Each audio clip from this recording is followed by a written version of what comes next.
ડેડિયાપાડામાં વનકર્મી ઉપર હુમલા અને ખંડણી મામલે દોષિત ઠરેલા ધારાસભ્ય ચૈતર વસાવાના પત્ની શકુંતલા વસાવાની અરજી પર હાઈકોર્ટમાં સુનાવણી હાથ ધરવામાં આવી।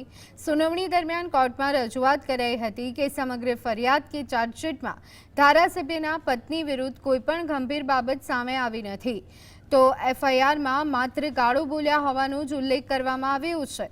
હાઈકોર્ટે આ મામલે પ્રાથમિક સુનાવણી પૂર્ણ કરી અને હવે આ કેસની વધુ સુનાવણી આગામી શુક્રવારે હાથ ધરવામાં આવશે।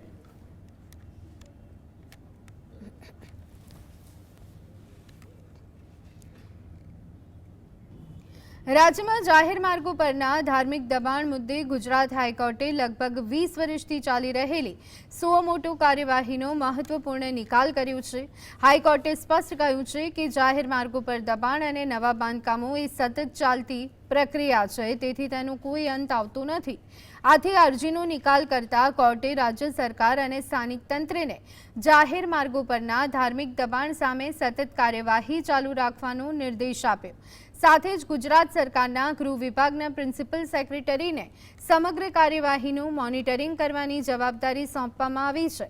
હાઈકોર્ટે દર 6 મહિને જાહેર માર્ગો પરના ધાર્મિક દબાણ દૂર કરવા માટે કરાયેલી કાર્યવાહીની વિગતવાર રિપોર્ટ કોર્ટ સમક્ષ રજૂ કરવાનો પણ આદેશ આપ્યો છે। નોંધનીય છે કે વર્ષ 2006માં સુપ્રીમ કોર્ટે દેશની તમામ હાઈકોર્ટોને આવા મામલાઓમાં સુઓ મોટો કાર્યવાહી કરી સતત મોનિટરિંગ કરવાનો આદેશ આપ્યો હતો।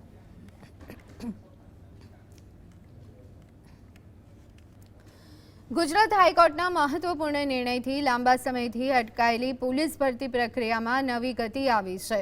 કોર્ટે પીએસઆઈ વિભાગીય બઢતી પ્રક્રિયાને મંજૂરી આપતા બઢતીના નિયમોને પડકારતી અરજી ફગાવી દીધી અને પરીક્ષા પ્રક્રિયામાં હસ્તક્ષેપ કરવાનો ઇનકાર કર્યો। આ નિર્ણયથી રાજ્યભરના અંદાજે 1800 પોલીસ કર્મચારીઓ માટે અટવાયેલી બઢતી પ્રક્રિયાનો માર્ગ મોકળો બન્યો છે। હવે પીએસઆઈની ખાલી જગ્યાઓ વિભાગીય બઢતી દ્વારા ભરવામાં આવશે। હાઈકોર્ટના આ નિર્ણયને સરકારની પારદર્શક, નિયમબદ્ધ અને કાયદેસર બઢતી પ્રક્રિયાને સમર્થન તરીકે જોવામાં આવી રહ્યું છે, જેના કારણે પોલીસ વિભાગમાં વહીવટી કામગીરીને પણ ગતિ મળશે।